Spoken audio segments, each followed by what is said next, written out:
Good evening. Welcome to Praying Together. Pastor Vern Haskell here. I continue to struggle with a bronchial situation. I'm on steroids again. If this keeps up, I'm going to be able to deadlift 35, 40 pounds. The next thing you know, the next possibility, if this doesn't work, maybe some kind of chest x-ray. It just won't let go. Isn't that the way things are sometimes?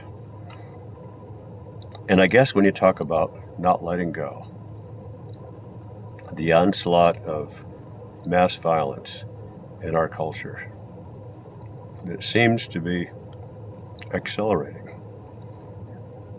Multiple mass shootings in the space of less than a week. And all of the arguments that come out are sounding more and more desperate. And all of the things that I have to say are sounding more and more inadequate to me. I know that we need to reason together.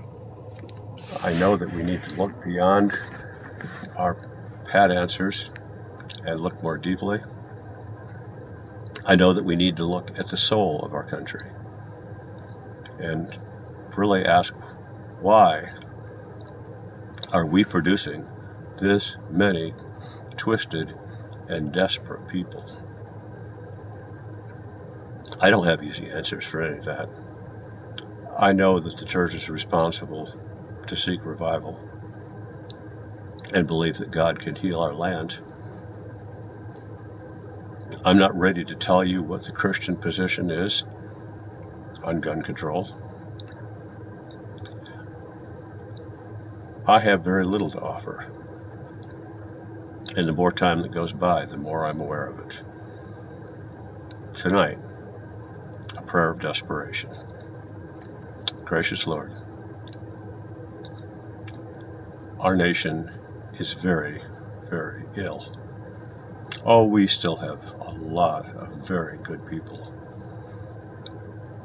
But we seem to keep producing desperate people who resort to extreme violence in some kind of a bizarre blaze of glory, which in most cases is going to result in their death.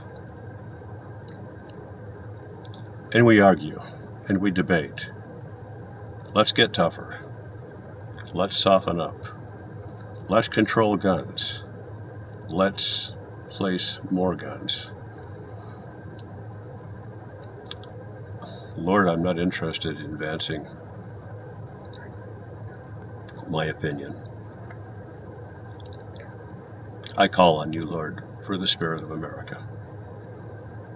How have we developed so many desperate people?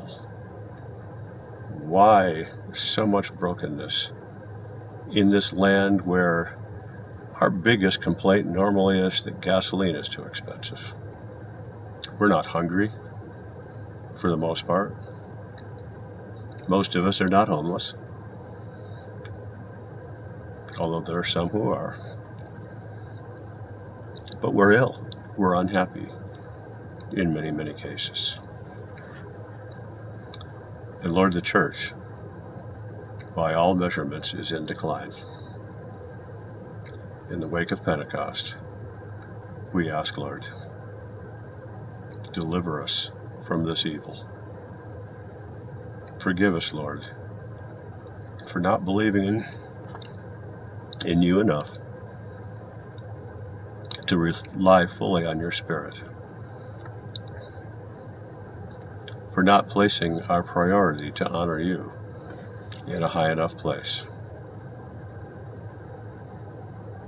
for allowing our culture to reach this point. Oh, some may object and say, well, it's not my fault. I've tried to do the right thing. But Lord, there is a collective responsibility that your word calls us to. And no matter how many times we quote 2 Chronicles 7:14, it still seems to be the best formula that we have. Your people humbling themselves, praying and calling upon your name,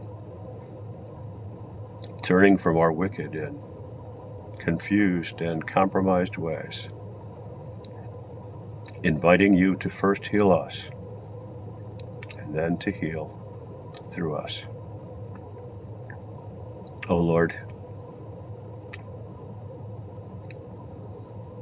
let there be peace. Let it begin in me. Help me to listen a little bit more to the person near me who may be desperate. Oh Lord, intercede by your Spirit. My words are inadequate. Help us, Jesus. Help us. In your name. Amen. God bless you. Have a good night.